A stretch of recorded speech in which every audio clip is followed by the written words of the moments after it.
Selamat malam semuanya.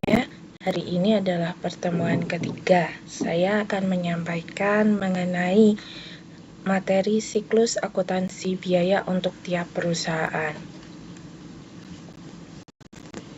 Sebelum kita memulai membahas mengenai siklus akuntansi biaya, saya akan jelaskan lebih dahulu jenis-jenis perusahaan yang biasanya dibahas dalam akuntansi.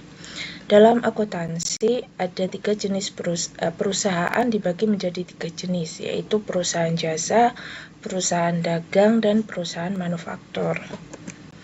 Pertama, saya akan menjelaskan mengenai perusahaan jasa. Berikut adalah beberapa karakteristik dari perusahaan jasa. Pertama, ketidakberwujudan atau intangibility. Para pembeli jasa biasanya tidak dapat melihat, merasakan, mendengar, atau mencicipi jasa tersebut sebelum jasa tersebut dibeli. 2. Tidak tahan lama atau perishability. Produk yang dihasilkan, yaitu jasa, tidak dapat disimpan untuk kegunaan masa depan oleh pelanggan, tapi harus dikonsumsi pada saat diselenggarakan.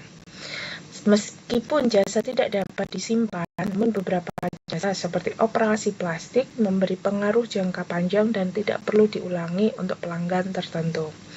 Ketiga, tidak dapat dipisahkan atau inseparability. Ini menjelaskan bahwa produsen dan pembeli jasa harus melakukan kontak langsung pada saat pertukaran. Keempat, heterogeneity, yaitu bahwa adanya peluang variasi yang lebih besar pada penyelenggaraan jasa daripada produksi produk. Jadi maksudnya adalah peluang variasi untuk penyelenggaraan jasa lebih besar daripada produksi sebuah barang. Nah, karena itu sistem akuntansi biaya pada perusahaan jasa cenderung menyesuaikan dengan kebijakan masing-masing perusahaan. Intinya, dalam menentukan harga produk jasa, semua biaya yang terjadi dan biaya berdasarkan kebijakan khusus perusahaan dikumpulkan menjadi satu yang kemudian dijadikan dasar untuk menentukan harga jual jasa. Karena itu, siklus kegiatan perusahaan jasa dimulai dari persiapan penyerahan jasa dan diakhiri dengan penyerahan jasa. Maksudnya ini adalah biaya-biaya yang dikeluarkan pada saat dimulai dari persiapan penyerahan jasa hingga penyerahan jasa kepada pemakai, maka akan dimasukkan dalam perhitungan biaya pembuatan jasa atau pelaksanaan jasa. Nah, karena itu siklus akuntansi biaya perusahaan jasa dimulai dari pencatatan biaya persiapan penyerahan jasa hingga penyajian harga pokok jasa yang diserahkan. Tujuan akuntansi biaya pada perusahaan jasa adalah menyajikan informasi harga pokok per satuan jasa yang diserahkan kepada pemakainya. Nah, untuk bentuk laporan laba rugi, biasanya kalau saya yang mempelajari akuntansi itu, maka sebelum kita membuat hal-hal sebelumnya itu yang harus kita tentukan adalah laporan akhir. Karena laporan akhir ini akan menentukan bagaimana kegiatan akuntansi akan dilakukan. Sehingga kita biasanya, terutama khususnya saya, itu biasanya menunjukkan dulu laporan akhir yang akan dibuat untuk kegiatan akuntansi tertentu.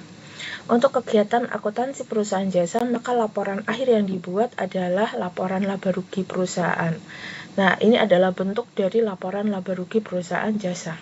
Kita bisa lihat bahwa data yang harus dikumpulkan itu adalah data yang berkaitan dengan pendapatan penjualan, data yang berkaitan dengan biaya usaha atau commercial cost, yang biasanya terdiri dari 2, yaitu biaya administrasi dan umum serta biaya pemasaran. Kemudian itu yang ketika dihitung itu menjadi yang namanya laba rugi bersih usaha. Apabila ditambahkan dengan pendapatan di luar usaha dan biaya di luar usaha, maka itu akan menjadi laba rugi bersih sebelum pajak. Setelah dikurangi pajak penghasilan perusahaan, maka itu menjadi laba rugi bersih setelah pajak. Begitu. Jadi ini adalah bentuk dari laporan laba rugi perusahaan jasa yang akan menjadi titik final dari akuntansi biaya. Kemudian yang kedua adalah perusahaan dagang. Perusahaan dagang memiliki karakteristik yang cukup berbeda dengan karakteristik perusahaan jasa. Pada perusahaan dagang, perusahaan ini menjual barang, jadi bukan menjual jasa, namun tidak melakukan proses produksi atau pengolahan terhadap barang yang dijual, sehingga barang yang dijual langsung dijual tanpa melalui perubahan bentuk atau sifat. Keuntungan yang didapatkan dari perusahaan dagang berasal dari selisih harga antara harga beli dan harga jual barang. Nah, biasanya dihitung dengan cara mengurangi total penjualan dengan harga pokok penjualan dan biaya operasional. Karena itu, mereka punya satu akun khusus yang hanya dimiliki oleh perusahaan dagang, namun tidak dimiliki perusahaan jasa, yaitu akun persediaan barang, kayak gitu. Nah, karena itu, dan ini menjadi salah satu akun yang penting, maka persediaan barang harus dikelola dengan baik agar tidak terjadi kelebihan atau kekurangan stok. Biasanya metode penilaian persediaannya bisa menggunakan 3 metode, yaitu FIFO, first in first out, LIFO, last in first out, atau rata-rata tertimbang, untuk menentukan nilai persediaan akhir dan harga pokok penjualan. Kemudian dalam laporan laba rugi yang dihasilkan dapat berupa single step atau multiple step. Nah, pada laporan laba rugi single step itu hanya membedakan antara pendapatan dan beban. Sedangkan laporan laba rugi multiple step akan membedakan pendapatan operasional dan non-operasional serta beban operasional dan non-operasional. Nah, untuk nanti laporan yang laba rugi yang saya sajikan itu akan menggunakan bentuk multiple step, kayak gitu. Nah, siklus kegiatannya dimulai dari pembelian barang dagang dan diakhiri dengan penjualan barang dagang yang telah dibeli sebelumnya. Nah, sehingga siklus akuntansi biaya perusahaan dagang dimulai dari pencatatan harga pokok barang dagangan yang dibeli dan diakhiri dengan penyajian harga pokok barang dagangan yang dijual. Tujuan akuntansi biaya pada perusahaan dagang itu menyajikan informasi harga pokok barang dagangan yang dijual, biaya administrasi umum, dan biaya pemasaran. Berikut bentuk laporan laba rugi perusahaan dagang. Bisa kita lihat sedikit ada perbedaan dengan perusahaan jasa sebelumnya, yaitu ada bagian yang namanya harga pokok penjualan.